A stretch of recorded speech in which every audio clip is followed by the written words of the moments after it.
വേനൽക്കാലത്ത് വീട്ടമ്മമാർ നേരിടുന്ന ഏറ്റവും വലിയ വെല്ലുവിളി തന്നെയാണ് ഈച്ചശല്യം. ഈച്ചശല്യം എങ്ങനെ എളുപ്പത്തിൽ കുറയ്ക്കാമെന്ന് നോക്കാം. അതിനായി ആദ്യം വേണ്ടത് പരിസര ശുചിത്വമാണ്. ഈച്ച വളരാനുള്ള സാഹചര്യം കുറയ്ക്കുകയാണ് ആദ്യം ചെയ്യേണ്ടത്. രണ്ടാമതായി നമുക്ക് വീട്ടിൽ തന്നെ ഒരു ലായനി ഉണ്ടാക്കാം. അതിനായി 1 ഗ്ലാസ് വെള്ളമെടുക്കുക.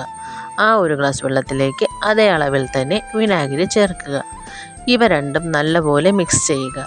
ഈ ലായനിയിലേക്ക് ക്ലവ് ഓയിൽ അഥവാ ഗ്രാമ്പു എണ്ണ, ഇത് കടയിൽ നിന്ന് വാങ്ങാൻ ലഭിക്കുന്നതാണ്. ഈ എണ്ണ കൂടി ചേർത്ത് നന്നായി തന്നെ മിക്സ് ചെയ്യുക. ക്ലവ് ഓയിൽ കിട്ടാനില്ല എങ്കിൽ ഒരു 25ഓളം ഗ്രാമ്പു വെള്ളത്തിൽ തിളപ്പിച്ച് ആ വെള്ളം ഇതിലിട്ട് ചേർത്താൽ മതിയാകും.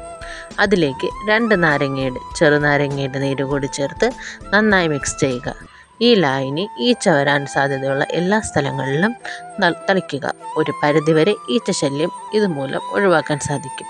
നിങ്ങൾക്ക് ഈ ടിപ്പ് പ്രയോജനപ്പെട്ടാൽ എൻ്റെ ചാനൽ ഒന്ന് സബ്സ്ക്രൈബ് ചെയ്യൂ.